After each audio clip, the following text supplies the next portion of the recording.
Hello દોસ્તો, good morning, જય શ્રી કૃષ્ણ, હર હર Mahadev. Welcome to my YouTube channel. મારી ચેનલની અંદર તમારું હાર્દિક સ્વાગત છે. તો અત્યારે સવારના વાગી ગયા છે 8 વાગવા આવ્યા છે.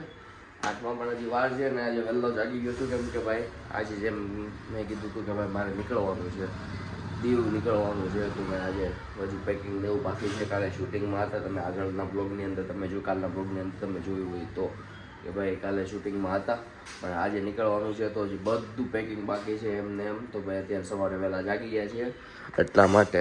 તો અત્યારે જો તુલસીનો ક્યારો કેટલો મસ્ત જગમગતો છે.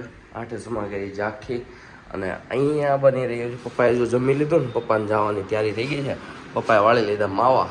હા ઓકે. અને અહીંયા બની ગયું છે અમારું ચા દૂધ ને માખણ. ગુડ મોર્નિંગ, જય શ્રી કૃષ્ણ, જય શ્રી પ્રણામ, જય શ્રી કૃષ્ણ બધાને મારા જય શ્રી કૃષ્ણ, જય શ્રી કૃષ્ણ. તો મિત્રો આવો છે અમારા ઘરનો માહોલ.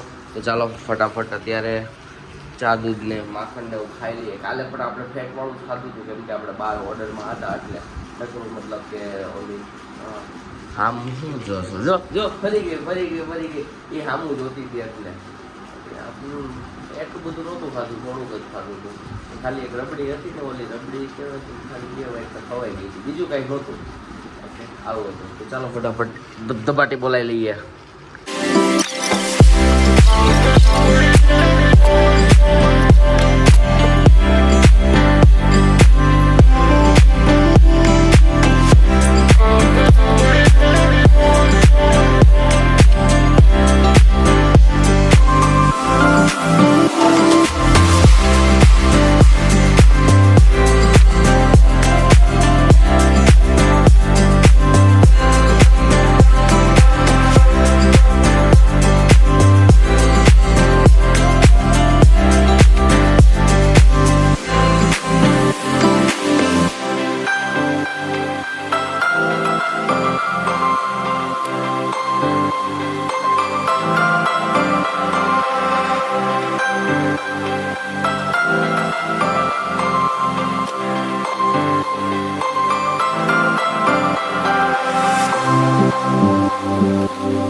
જવાનું બેગ રેડી થઈ ગયું છે અને આપણે અત્યારે થોડુંક કામ છે તો ઓફિસે જઈએ છીએ. ઓફિસે જઈને થોડુંક ડેટા કોપી કરવાનું કાલના ઓર્ડરનું ને બધું જે કામ છે એ બધું પતાવીએ અને પછી આપણે બસે જવાનું થશે. એ પહેલાં આપણે ઘરે આવશું, પણ અત્યારે સિચ્યુએશન એવી છે કે સવારે મમ્મીને નહોતા બતાવ્યા, કેમ કે મમ્મીની આજે તબિયત થોડીક ખરાબ છે. તો અત્યારે પપ્પાને એ લોકો ગયા છે દવાખાને. તો એ કદાચ આઈ થિંક બપોરે આવતા રહે તો સારું, ના આવતા રહે તો આપણે ઘરે એકલા જશું. જેમ આપણું બેગ પેક કર્યું એમ હજી થોડી ઘણી નાની મોટી વસ્તુ નાખવાની બાકી છે. એ વસ્તુ આપણે નાખીને આપણું હજી આખું પ્રોપર બધા બેગ રેડી કરીને આપણે નીચે લઈ આવશું. કેમ કે હજી આપણા બધા બેગ ઉપર પડ્યા છે, એ બેગ બધા નીચે લઈ આવશું અને આપણે રેડી રહીશું, જેથી કરીને આપણને ખાલી ઓફિસ મતલબ બસે આપણે જવાનું જ રહે.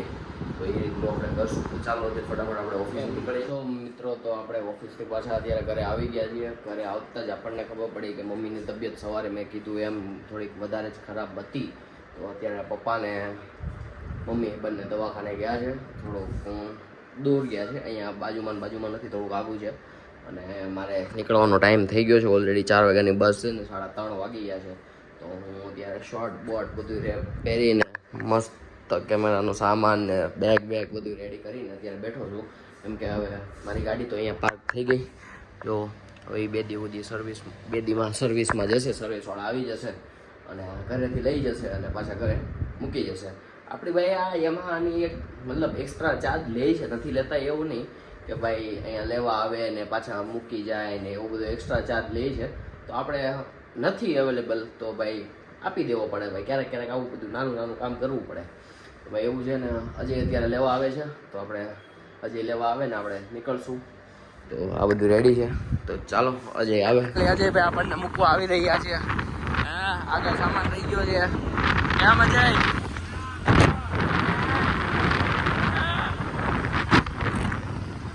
આ છે આપણી બસ,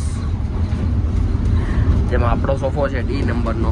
જેમાં આપણે અહીંયા પેલા સામાન મૂકીને આપણે પેલા વેલ સેટ થઈ જઈએ. ફોન ગોઠવી દીધો છે. આ છે આપણી વિન્ડો અને અહીંયા છે એસી. જોયો ભાઈ, અવાજ આવી ગયો ને? આવું છે ભાઈ, આવી રીતના મજા કરતા જવાનું છે. જોઈએ કેટલી બસ ભરાય કેટલી નહીં. કેમ છો મિત્રો? તો પાછા આવી ગયા છીએ. આપણે નાસ્તો લેવા ગયો હતો, કેમ કે આપણી બસ આવા ગાર્ડન પૂરું થાય એની પછી પડી છે. જો સામે દ્વારકાધીશ દેખાય ત્યાં પડી છે, પણ આપણને હોટલનું કાંઈ ફાવતું નથી. એટલા માટે આપણે જો બાલાજીના પડીકા ગોતવા ગયા હતા અને આપણને મળી ગયા છે. તો હવે આપણે જઈએ છીએ પાછા બસે. ફટાફટ અંદર બેસીએ ને થોડુંક ખાઈએ બસ, અને કાલ સવારે આપણે દીવ પહોંચીએ. તો આપણે પાછા આવી ગયા છીએ આપણા સોફાની અંદર. થોડોક નાસ્તો લઈ લીધો, જેમ મેં તમને આગળ બતાવ્યો એમ. અને હવે આપણે એ નાસ્તો થોડોક અહીંયા ખોલીને ખાશું. અને બીજી વસ્તુ એ કહેવાનું તો જેમ મેં કીધું એમ કે કાલ સવારે હું દીવ પહોંચી જાઉં તો આપણે દીવની એક ડાયરી બ્લોગ શૂટ કરશું. મતલબ કે ડે 1ના દિવસે કેવું હતું, દિવસ બીજા ડે 2ના દિવસે કેવું હતું, ત્રીજા દિવસે કેવું હતું. તો એવી રીતના આપણે દીવની ડાયરી બનાવશું વ્લોગની અંદર જ. તો ચાલો આપણે કાલ સવારે જ મળીએ. આજના માટે આટલું જ. જે આગળ જોયું કે ભાઈ પેકિંગમાં કેટલું બધું વિચાર્યું હતું કે આ બધું પેકિંગ કરવાનું છે, એમાં 3-4 વસ્તુ રહી ગઈ. જે નિધિને ખબર છે કે શું 3-4 વસ્તુ રહી ગઈ. નિધિ મેં એની હાટું મેં ઠેલો ઉપર રાખ્યો હતો, પણ ભૂલાઈ ગયું. હવે વોટ એવર જે હોય, કાલ સવારે ઉઠીને આપણે અહીંયાથી નવું જ લેવાનું છે. દીવ પહોંચીને આપણે એ વસ્તુ નવી જ લેવાની છે. મતલબ રોજિંદી વસ્તુ છે. જે 2-3 વસ્તુ ભૂલાઈ ગઈ છે એ આપણે ત્યાં જઈને નવી જ લેવી પડશે, કેમ કે બીજું કોઈ ઓપ્શન નથી આપણી પાસે. તો ચાલો મળીએ કાલે. આજના માટે એટલું જ. તો Tata, bye bye, C you, good night, જય શ્રી કૃષ્ણ અને હર હર મહાદેવ.